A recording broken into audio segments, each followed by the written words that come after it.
In the last 8 years, I've lost 6 mates to suicide that I served with. Some were still serving, some weren't.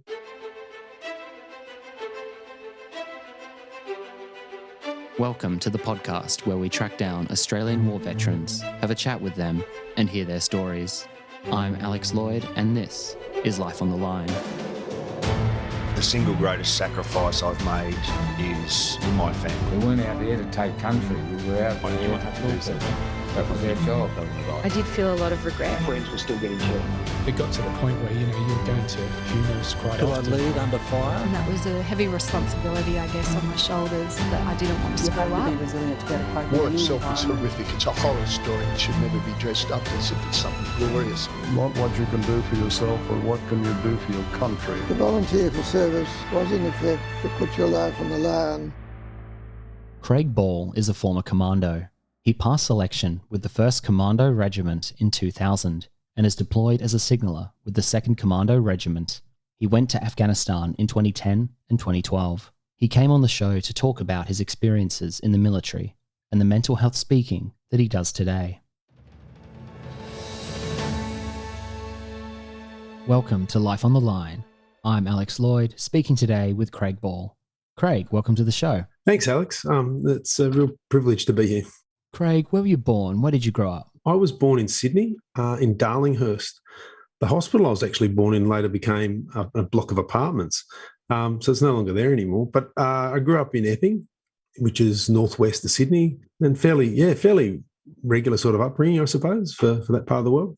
At what point in your regular upbringing then did you first become, I suppose, acquainted with the military? Is there family military history, or when did that first sort of consciously enter your orbit? Probably from my dad. My dad had been a Nasho, and he still wore his old from like in the 60s, and he missed out on Vietnam by not a hell of a lot. And he used to wear his old army greens working around the house. So I saw that from a very early age. He was obviously doing that before I even came along. So when I started to see that, obviously you ask questions, a little bit like my kids do today. I've got 3 kids under 5, and they all want to know about the stuff lying around Dad's office.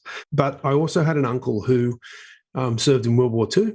His influence was, he was one of the last people I can remember, well, not the last, but certainly the last in my family I can remember, who, when he died, it was sad, not only that he passed, but it was sad for what he stood for. And he was very much a values-driven person. I'll never forget that about him. And and his service and the proud heritage around that. And his son, who was a great mentor to me for a while, he died a couple of years ago now, was also part of that. I had that influence around me a lot. And I didn't fully understand it until my reserve career began in my late 20s. So it was really interesting.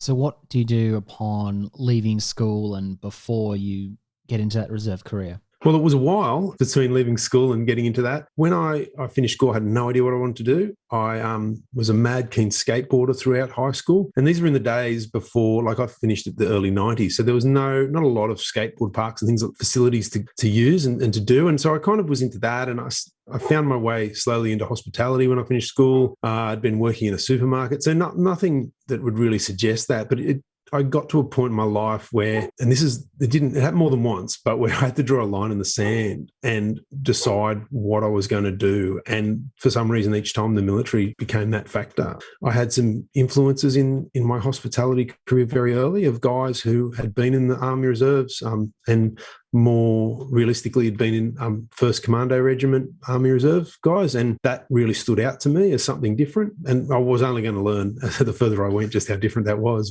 That's the thing, you don't just join the reserves, which is a great thing to do in itself, but you then also end up joining the 1st Commando Regiment. What was your understanding of what this regiment was, and what year was this? Okay, so I would have been 25, 26, late part of being 25, 26, which is probably a bit old to be joining for a lot of people.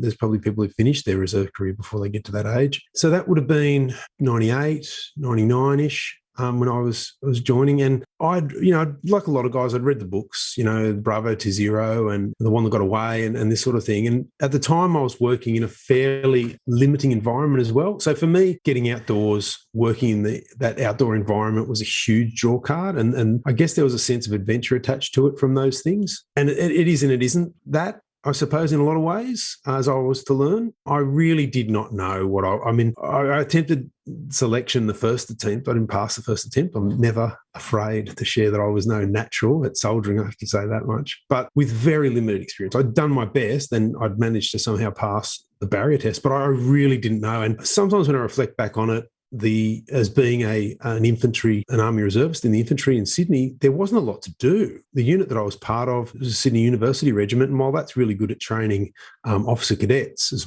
chief part of what they were doing, as as a general enlisted person, there wasn't a lot of opportunity, despite the fact that they tried to hold me back more than once from running away and joining commandos. But this is also obviously before 9/11. It's before 4 RAR, which is the full-time commando unit at that point, is geared up to be Tactical Assault Group E. So it is a much more relaxed, context we're talking here. And so for clarity there, you apply to join one commando, and I assume it's direct entry kind of barrier testing you're doing. You're not served elsewhere and then doing this. You're going straight for that. Is that correct? More or less. I mean, they had a selection day, so you'd show up for that day and complete a BFA, then some physical tests, and then you had an interview. And the first time I tried it, my goodness, that interview was really difficult. They were like, I had some ideas, and here's to answer your question about how much I was prepared or knew, or how much of a shock it perhaps was. I didn't really know what I was getting myself in for to a degree. I thought, we'll just go along and, pretty positive and sort of, wide-eyed sort of approach. But there was a really, I had three, had the OC of the unit, I think the SSM at the time, and or the CSM at the time, and perhaps another sergeant, and they were drilling me. They were pulling apart my plans, because it's a huge commitment, and not a lot of people can be a reservist at one commando and hold down a regular job, family life, and all those sorts of things. And so they really wanted to make sure that the right person was doing it. And as enthusiastic as I was back then, I was attempting this selection day before I'd even completed my recruit training, my IT training for infantry, or any of those things. I mean, mind you, they were back in those days, that was the last of the 2-week recruit training. And I know a lot of people will laugh at that, myself included, having done it, and then years later having done 3 months at Kapooka. But yeah, it was very different. But they were very much challenging me and what I had done, what my plans were. And I really had to work, and it was great because I had to negotiate and work really hard to try to get past that selection board. So that was pretty cool. It was certainly made me go, wow, this is something that I have to be as serious as I want to do it, as I think I want to do it. These guys are really helping me to see what that is. And so it was almost like being mentored at that point, I would say. And tell me about the time you do end up passing selection. So the first time was with 4RAR, both times with 4RAR in 2000. And I went on that course. It was 3 weeks long back then, Commando Basic Training or Commando Selection and Training course. And Hans Fleer was still there. He was the chief instructor. And my goodness, at 26 years of age that I was at that point, he was one of the biggest influences in my life to that point. I was always looking for some sort of inspiration throughout those years. And this bloke, man, I got it like you wouldn't believe. He was so inspirational to me. And to be able to then come back a second time, like I basically came home, retrained, tried to pick up all the skills I could possibly in a short period of time and jump straight back on the course. He'd said to me, you should go and try a reserve selection. You'd probably pass that. And I wound up on it 3 months later, or 2 months later, whatever it was. And he was like, why don't you want a reserve one? I said, I'm sorry, sir, but there aren't any, I'm told. So I just got told to come back. And I nearly failed a second time. And it was at one point we were patrolling, doing some training one evening around the area where we were doing it in Singleton.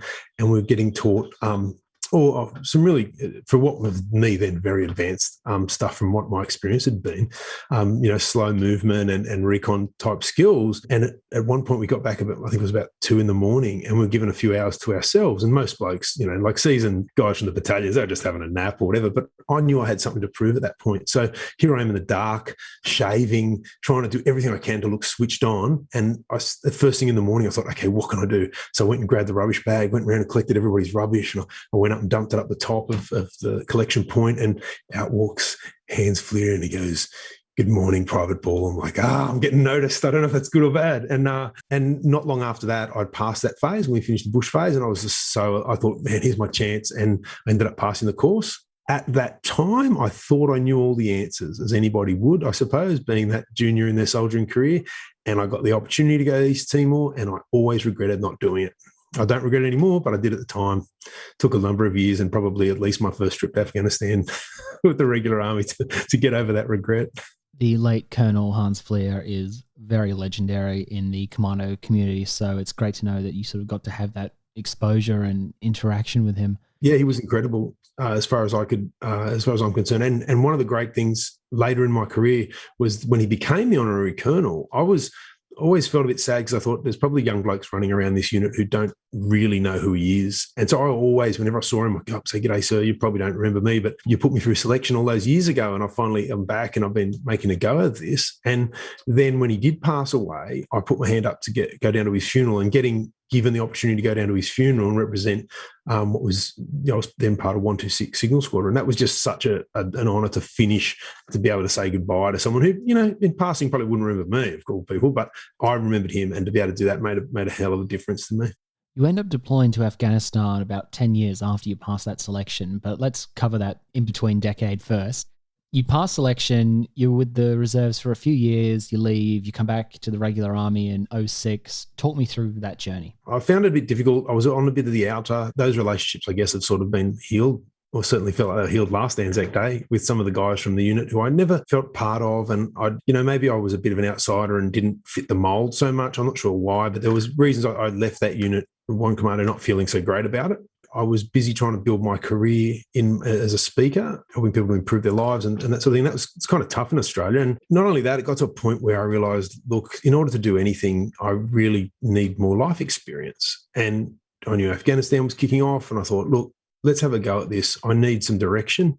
I've been teaching people about cognitive psychology tools for years. I really need to put myself under pressure and use them on myself a bit more. And that's where that came in. And luck would have it, I consider myself extraordinarily fortunate to be then offered at the School of Signals. I thought I'd be a radio operator just for something different. Little did I know later, and on that first deployment, I'd be carrying 60 kilos around on my back. I thought, I'm too old to be a grunt. At this stage, I went full-time at 33. But I got the opportunity to do that. It was just awesome. It was I think, look, I haven't heard it enough, and I certainly haven't heard a lot of veterans reflecting on it this way, but I've always felt that the Army is a university of life. It is one of the most amazing experiences anybody can have, keeping in mind it's not for everybody. For me, I was stubborn enough to keep cracking on despite when things got difficult or I failed at something or whatever. And for me, it was really a university of life, and for me, it was a big self-improvement program in a lot of ways, to aspire to achieve more for yourself and to care for the people around you, teamwork, all that. So I was constantly learning on that first deployment. I felt as if I had a lot to learn, but I was with an awesome company of guys, Alpha Company November Platoon. And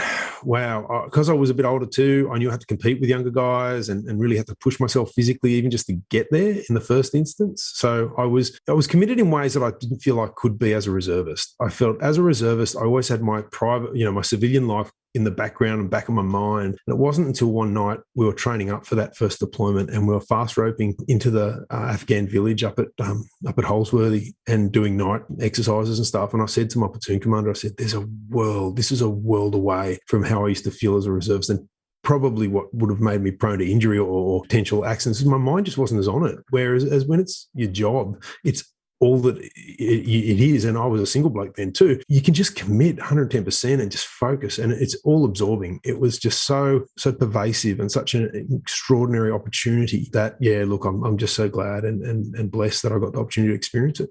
Your brain's engaged at that higher gear, and then all those extra 1%ers keep maximizing and force multiplying and so on.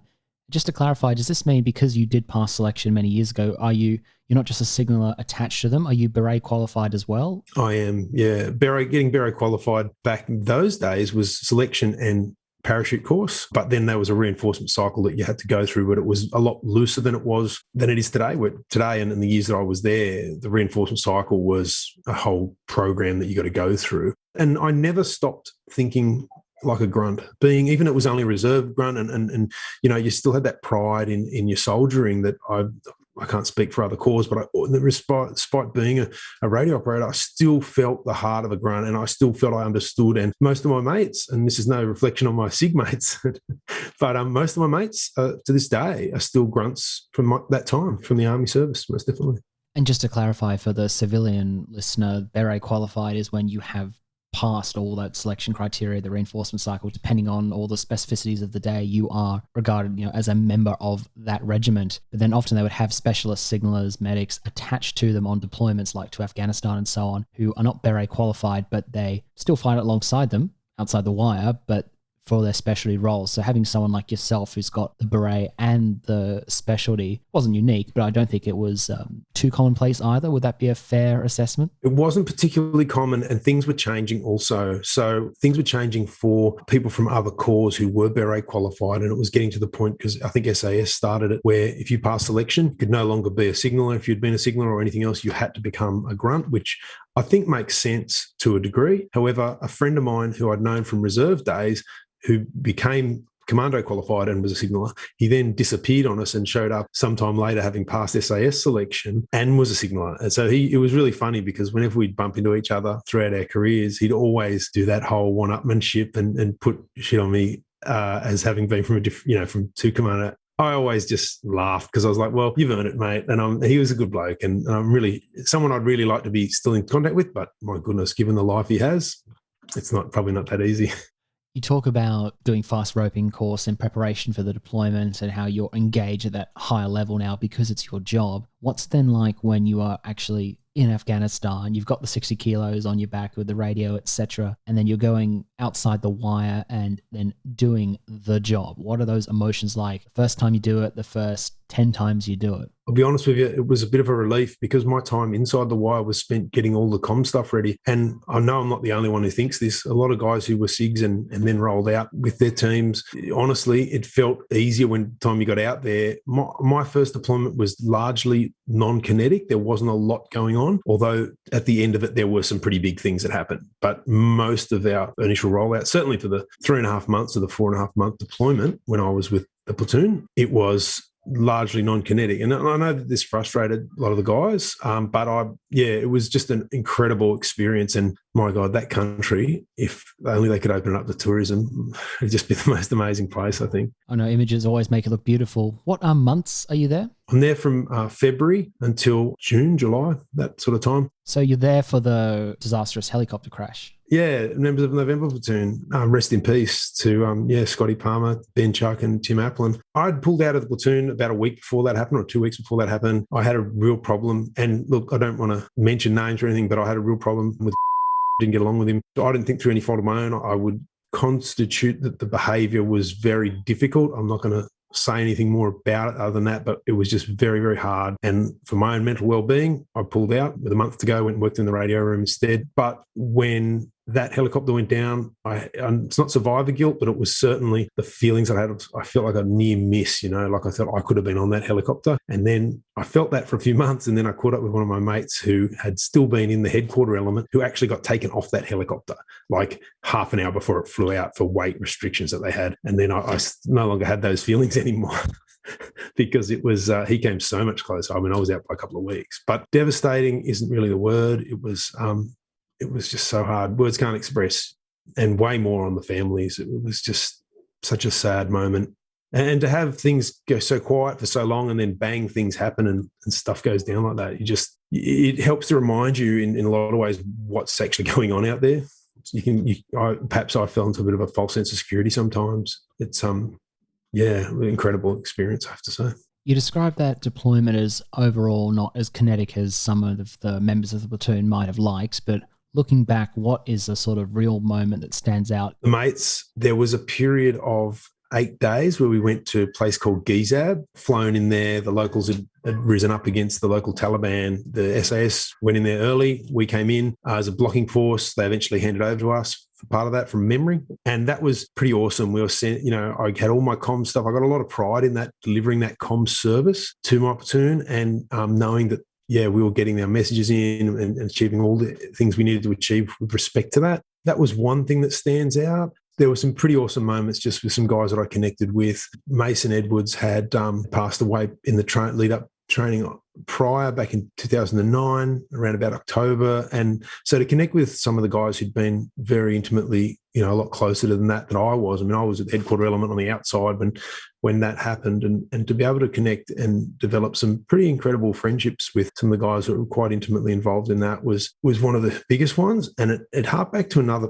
parts of my life where, I mean, I've been on a counselling course. I found myself on counselling courses for years. I probably lost count of the sorts of courses like that I've done. But it reminded me, like, constantly throughout my military career, I got reminded that nothing is wasted, and just about everything I covered or did in my civilian life was of use in the military. And this was one of the big ones, was the fact that I earned the trust of people I respected. I mean, saying people I respected, these sorts of people are my heroes, man. Like, and to have them as friends and to have them open up and share deeply personal things that were very difficult for them, it was just amazing. That was probably the be all and end all for me in lots of ways, was to have those relationships, to be able to serve those guys and to have them trust me. And years later, have them say, look, I want you to go talk to someone, like one of them being a sergeant, asking me to go talk to certain guys after incidents had happened because they trusted me and they knew that I had their best interests at heart, and that me having a chat and being a listening ear for them may have helped them somehow is incredibly humbling. So they're probably the things that matter the most. And the friendships that have survived since, because I mean, everyone talks about as soon as people leave the military, they scatter and everybody goes back to their home state or they start a new life somehow. But for the guys that have stuck around in Sydney that I've been blessed to stay in touch with and have them in my lives still from that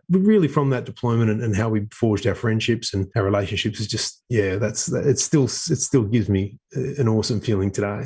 When you get home after that deployment and then the days, weeks, months, and that settles and the adrenaline high starts to wear off a bit, are you sitting there thinking, I need to go back, job's not done, I want to keep testing myself, that's good enough for me, thanks? Where's your head at? That is such a great question. It took me ages to be ready.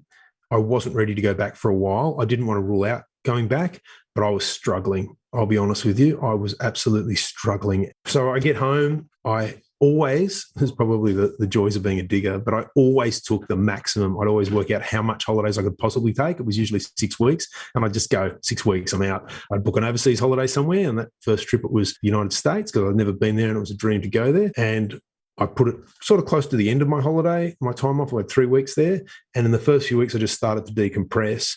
I didn't want to leave the house. I'll be honest with you. To start with, it was very difficult. I didn't feel like socializing. I was all a bit scattered. And I remember a friend of mine called me up. I lived in Paddington at that stage, and we lived between a pub, the Four in Hand. I lived one side of it, he lived the other. And I got a phone call because he knew I let him know I was back. And I got a phone call. He goes, meet me at the pub. I said, I don't think I can leave the house. He said, shut up and meet me at the pub. So I did. And he bought me a beer, and I sat there and I'm holding the beer, just looking deep into the amber color of the liquid, as I'm sure many a good veteran has over the years. And he goes, start talking. I don't care. And I honestly attribute my recovery from that deployment to this friend. And I've told him heaps of times. And I've even shared this with audiences of veterans. I've said, listen, there's this whole BS that we go on with because when you pass Kapuka, you're broken away from your former self. You're no longer a civilian. And there's a lot who still hold on to us versus the civvies. And yes, that helps sometimes, or that doesn't hurt us sometimes, but there's times when it does. And we can't afford not to open up. And I get right on my high horse when I'm talking to them and say, listen, open up. If people ask, share, because they may not understand it, but it doesn't mean they don't care. And it's our job to help them to understand what crap we've been through. I remember catching up with a friend a few days after that, and I was better, but I felt like I was drunk when I hadn't had anything to drink. It was kind of a bit all over the place. And then the following Monday, a really good friend of mine who was a sergeant calls me up and goes, where are you, man? I go, I'm at home, man. He goes, you're supposed to be at work, a week of popping in and just making sure everyone's okay and just that duty of care stuff. Nobody had told me. And he goes, don't worry about it, mate. You sound like you're all right. Stay at home. But it was like, wow, it was hard. And I pushed myself to move house, probably not the smartest thing, but took my mind off stuff. So I moved to a new apartment because I was in a very small box of an apartment. Moved to a new apartment, got myself all set. And one of the funny things that stood out to me was that coming home, I'd even gotten a mate who didn't want to buy any alcohol duty-free to pick up a couple of bottles for me, so I could double the amount of duty-free alcohol I could get. But until like the night or a couple of nights before I left for my holiday, now I've been off for over 3 weeks, I'd hardly drunk anything.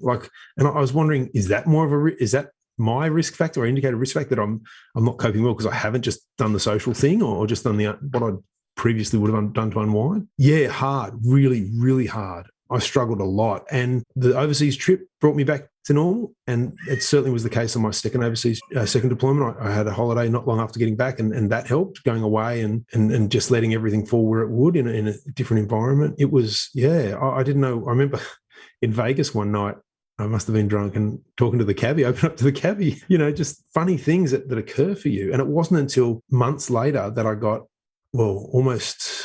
over a year later, or close to a year later, that I got a real dose of in-your-face regular army of this CO of the local SIG unit up the regular army SIG unit up the road, chewing me out for coming in the wrong entrance to the unit and not signing in for a course I was doing.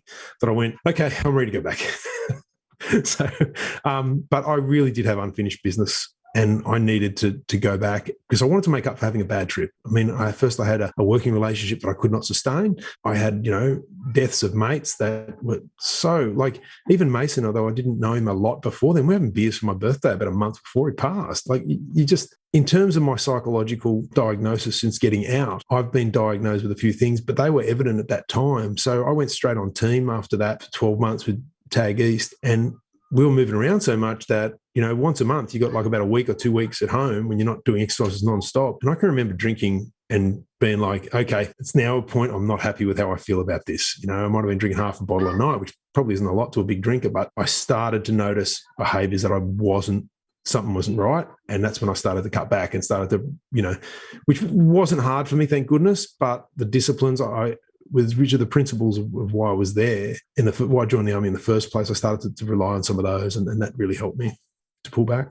To answer your question, lots of answers, I guess. Tough, emotionally difficult. It's harder than losing a family member. And to lose 3 mates in one go, and one of them, Tim, I was supposed to take him and his wife out for a night out in King's Cross because I was a single bloke back then, and had a few mates. I'd done a lot of time in hospitality up in the Cross, so to take them for a great night out, and that's something that never happened. And he was such a great guy. So, and it's not just the 3 mates lost, but then the 7 whose lives are, and the families that are irreparably changed. Guys like Gary Wilson that we've had on the podcast before, lives change forever. Yeah, I mean, I knew Gary well, and I cry a lot. I've cried a lot when I've heard his story, man. Even though I know it and I'm intimately, but to hear him talk and our lives get busy, sometimes when we've been able to chat, it's been like, dude, I'm so happy for you and your life now, and just how strong and how brave you are. But yeah. Afghanistan 2012. Talk me through that deployment, your role, and what your experiences are like this time. I went back and got way more than I ever thought I could. I ticked a number of boxes, and I never thought I'd do that. So I go back. I got the opportunity because I had spoken to Schema and had my whole soldier career management authority. Everything's an authority in the military, I suppose, but this is just another one. And I'd spoken to the Schema rep, who I'd been quite good mates with when I was at the School of Signal. So he knew what I was planning to do. He said, consider it done. So I took a deployment early so I could plan my coming home and my transition out of the military, because I thought after 2 deployments I've done enough. And I thought I'd just be sitting in a radio room typing up comms, which didn't bother me. I'd done a month of it before I left last time and thought something good's going to come here. I'm just going to go do it. I didn't mind doing that. However I could contribute. Transferred to Delta Company. That helps in some ways because I had some good mates in Delta who I'd met on courses basically the 5.5 years or so that I was at 2 Commando. I was on REO courses in between everything else I was doing. So I was trying to get all that done. So I had some mates pretty much everywhere, and I got over there day 2, I think. One of the sergeants came to me. My SIG troop commander from back home was there, and he said, the sergeant wants to talk to you. There's a job. You don't have to take this, but we reckon you'd do all right at being a mentor for the partnering force, the PPRC, as a comms mentor. And I went, I will do I want this so badly. Thank you so much. And so I went across, I got seconded to them, had an awesome boss who had been a veteran of the SAS, who then ASWOC'd after his, I'd say 20 years or so. And he was just, I couldn't have asked for someone better to work with. So ASWOC'd, he's gone from non-commissioned officer to an officer. Yeah. And our platoon sergeant was a guy who I was aware of when I was a reservist. He was a senior police officer in civilian world with the TRG, or Tactical Response Group Police Officers, and he had been a reservist. And I met him as a reservist. He gave us a lesson when I was going for selection, and that's the only exposure I had to him. But I'd heard his name bandied around, and it was just so nice to get to know him and connect with him. And I guess you could say I had a different skill set coming in, and I've always been a speaker in some way, always been someone who could work well with others. I like negotiating. I paid my rent for many, many years prior to the military through my ability to build rapport with people and make them through my hospitality work. And even as a doorman for a little while there, I never got in fights. I mean, I never had big punch-ups or never got injured and that sort of thing, just because I could build rapport with people easily, even in difficult situations. So I came into a new environment, no language skills other than what I could pick up as I went, learning Pashto, and really just tried to read it and make these guys feel like the superstars that I believe that they were. I told them on day one, I said, I'm a guest in your country. When I addressed them, I said, I'm a guest in your country. And I had a great interpreter with me throughout that trip, and a number of them. But I said, tell them I'm a guest in their country. I'm humbled to be in your presence. You guys are the ultimate survivors as far as I'm concerned. And anything we achieve will be through your ability and your skills that you innately hold. I don't think the fact that you do not have formal schooling is any barrier to your intelligence. I think you're highly intelligent, highly adaptable human beings. And my goal is to show you how good you are. And I believe that we're going to do this, and anything we achieve will be because of that. And they just shone. They really did shine. And I know there's been, in some of the books you read, there's some disparaging reports of them, and maybe they straightened up their act a little bit with regard to some habits before I got there. But, I got told all sorts of things. One of my bosses from back home called me up one day from Kandahar, and he goes, all right, mate, we're not expecting a lot of this deployment. We're not expecting a lot of what to do with them. Just get along with them. And if they get bored of lessons and they just want to go kick a soccer ball with them and a bit of the general stuff. But he said they always want 3 hours for lunch. They always show up late. And I said, okay, great. And so every time there was a break or something else, I'd make a deal with them. I'd say, okay, lunch is coming up, hour 45. They go, no, 2 hours. I go, hour 50. They go, no. And so I let them negotiate up to 2 hours. I knew they were going to do it. It was pretty obvious. But because they felt that they had negotiated it, they had ownership of it. And so they would come back to class before I would. I'd walk in 5 minutes before and everyone's sitting up there up straight. And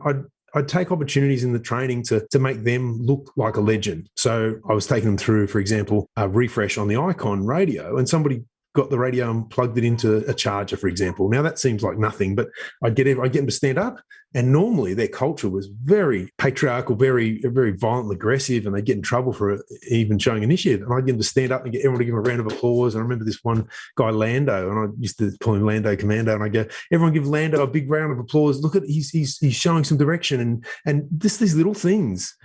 But they were just warm to that. And it got to the point where they were telling me everything and sharing everything. And it wasn't until I started to take them out for training, like actually out on the edge of the range, there was a sniper range point that had a really nice little hill on it. And there was a little, dried up, long since dried up, probably water feature. But we were learning HF radio. So you need water tables and things like that to get the antennas to work. And I remember I had them out there one day, and there was this one bloke standing up and not engaging in the lesson, but he was talking to them all like as if he was running the lesson. And the interpreter said to me, do you know what he's saying? I'm like, you're the interpreter. That's your job. He said, well, they're asking him all these questions about how the radio works and the antennas and everything. And he's telling him all these amazing stories and started rattling off half the stories to me. I said, bring him over here. I said, how would you like to do this for a job? He goes, this is my passion. He goes, I've got a bad hip. It turns out we're the same age, I was about 38 at that time. He goes, I've got a bad hip. He said, I can't really go out on missions anymore. I've been fighting in Afghanistan since I was old enough to fight with my father. And his name was Nakibullah. And I said, my job is to find you. The whole point of me being here is to find you and help pave the way to you to do this and to mentor where, I think it might help you, but I think you have everything. And I will advocate for you up to Mido Khan, who's your boss. I will advocate to try to get you off missions because you are such, as I was to learn, such an incredible asset. And we worked very, very hard. And he came, I remember one day he coming back to me, and he'd been out on a job and we hadn't got the guys to get the radios to work.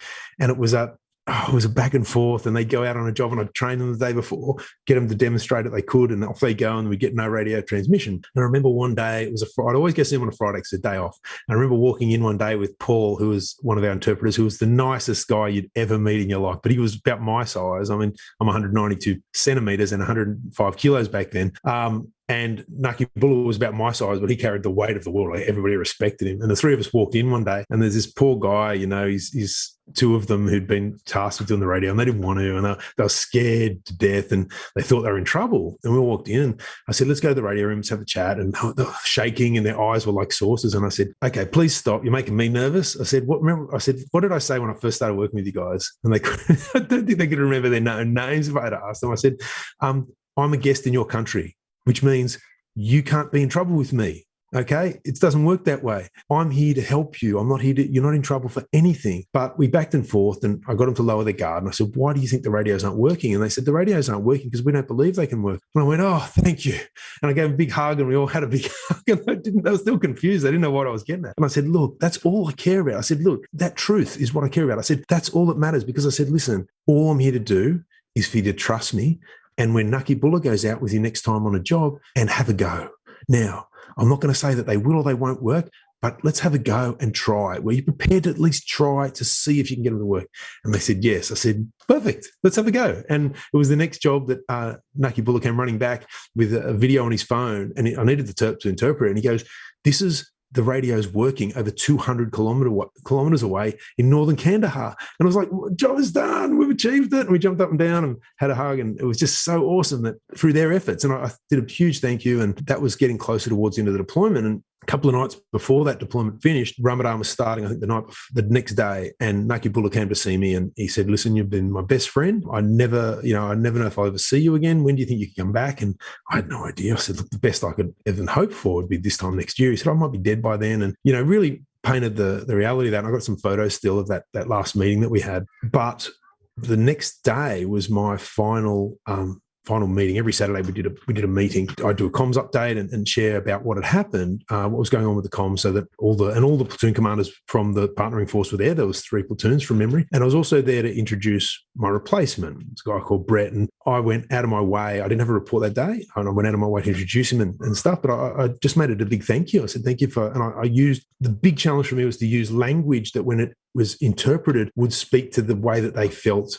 because they used language in a very different way. And there's some things that we may never fully grasp about their communication style. So I just did my best. And I said, listen, thank you for opening your hearts to me. I said, you'll always be with me. And I said, it's just been the most amazing experience that I never thought I would get to know you so well. And thank you so much. And one of their platoon commanders got up, who I'd busted for selling petrol that we gave him for his vehicle, I think, one time. And he said, I had a Pashtun name. It was Hoishal, which means happy. And he said, Hoishal, you're always Hoishal. You're one of the best we've ever had. And we wish you a long and happy, we want to thank you for your service to us. And it meant a lot. And we want to wish you a long and happy life back in Australia. And it was just, I've had a few moments in my various careers where I could just say, shoot me now, I could die happy. And that was one of those. It was just so incredible. And like I said at the start of just explaining this deployment, I got so much more than I ever thought I would from my military service at that point. It's sad to think about what they probably went through after things changed in that part of the world. But to know that you made a difference even for that time was pretty incredible. You come home from that really gratifying deployment. You feel like you've nailed your job in all these capacities. I can hear the energy and passion in your voice, that you look back with such pride at the work you achieved and the great work you did with the Afghan people. How do you find that experience of coming home by comparison, and then take me through your journey from there out of the army and into the work you're doing today with men's mental health and veteran transition? Okay, so I came home. Obviously, I'm feeling a hell of a lot better, but still not quite there as a lot of guys and ladies when they come back, have that experience of not really being with society. It was never as profound for me. I always realised, this is their lives and people's lives, and we were fighting a war that nobody really thought much about back home. So kind of got that. But still had some stuff to work through. And so, had a holiday, came back, felt a bit more normal. And then study had taken off in between the first deployment and the second deployment. I'd gone back to try to finish a very old psych degree. So I was plugging away at that and just pushed myself probably harder than I needed to as part of that process. I didn't know what I was going to do, but getting out. But that deployment had shaped me and helped me to realise I had a lot of latent skill sets that I didn't know what they were. And it was just through networking that helped me make my transition. I was a member of Bondi Surf Club at the time. On the patrol that I worked on, it was a mentoring patrol for kids in high school who wanted to be volunteer lifesavers. And one of the mums I met worked at one of the big banks, and I said, hey, maybe you know what I'm looking at here. Here's what I did. Here's all the things that we achieved. And I'm doing a psych degree and I'm looking for an application in the corporate world. She goes, oh, you're looking for change management. I was like, what's that? She goes, trust me, start reading about it. There's plenty on it. And when you get into it, you'll be so busy, you'll never, your biggest problem was trying to take a holiday. And so I started looking into that. And a friend who had been a reservist back in the day had been doing that job for 5 years. And he reached out to me on LinkedIn, and I looked at his profile, and that's all it was change management. I was like, wow. I thought, if all I do is quiz this guy about change management, I'm going to look pretty insincere. So I didn't chase him about it straight away. And then I ran into him on Anzac Day that year. And we then met every month for a beer and talked about it. And he shared me lots of things I had needed to know. And then just through networking, I'd taken a gig, I'd taken a posting to HMAS Canberra, which was one of the new ship Canberra, I think it was, the aircraft carrier for helicopters that the Navy invested in, to help a mate get back to SF comms. And that was part of my transition. That was my transition plan because the other one had fallen over, and it meant I was close to the city. The boat hadn't arrived yet.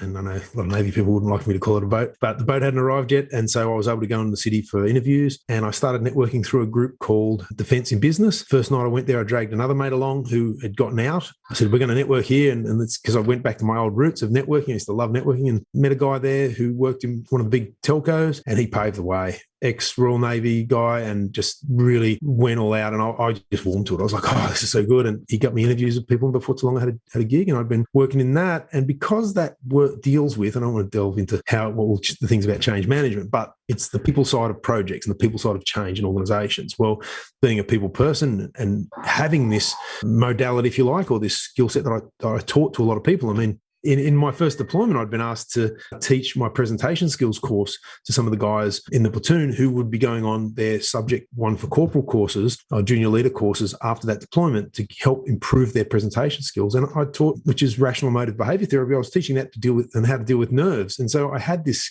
skill set, and it came out in one of my early change management roles as a resilience program. And it helped one of my biggest clients now to date achieve 1,000 days and no lost time injuries. This is a huge deal for these guys. No lost time injuries is massive. It means, everything from an injury that gives you a day off work up to everything up to a fatality. It's a huge space. And so to help them to achieve that much has been incredibly humbling. I've always advocated for helping, because I didn't go full time till I was my 30s. So already had that civvy headset. So that that civvy mindset. So being a civilian wasn't hard to get back into being, but also because I had the trust of a lot of the guys, I always reached out and was trying to help people transition as much as I can. I still do today. I don't get a lot of guys coming my way or ladies coming my way, but I'm always open to it and helping people go in that direction, because it's challenging. And unfortunately, when you're in, you don't get told, hey, you're in the biggest university of life going. The army is the biggest. You will come out with such a powerful set of skills. And the analogy I reflected on the other day that I thought might be useful, especially to people transitioning, is I don't know if anyone's ever heard the story of the elephant. It's not really a story, but the elephant at the zoo, at the circus, with its being tied to a tiny little pole.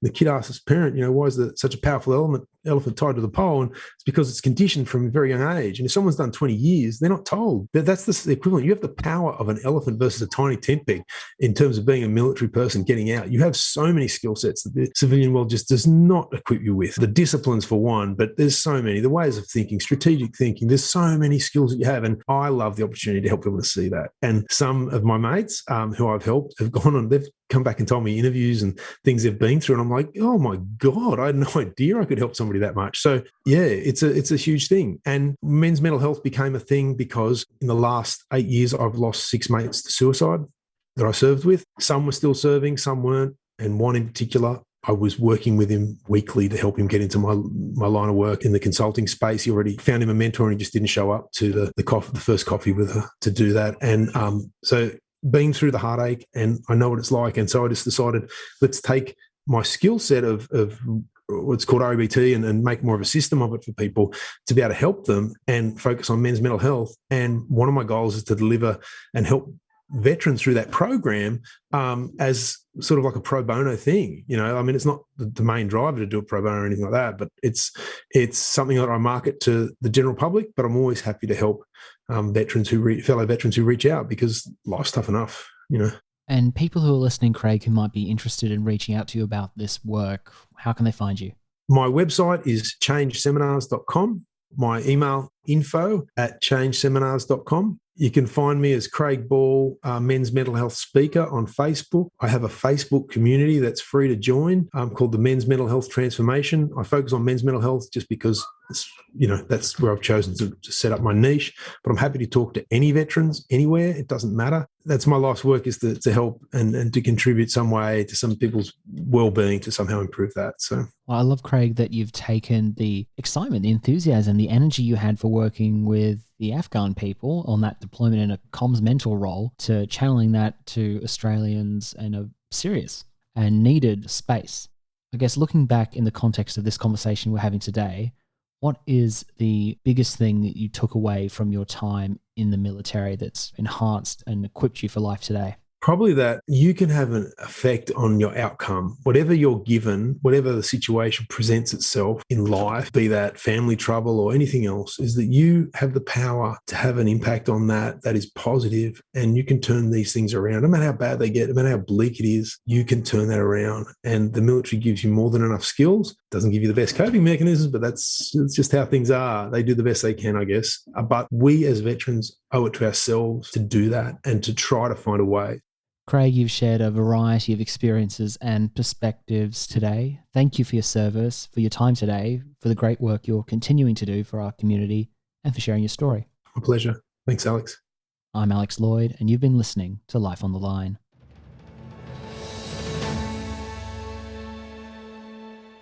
For more on that catastrophic 2010 helicopter crash in Season 4, listen to number 100, Gary Wilson. In the 3 months, I'd lost half my body weight. I was below 50 kilos, and this nurse put me back in bed. She goes, "Mr. Wilson, you're in a helicopter crash." And then listen to the episode, The Partners, Renee Wilson.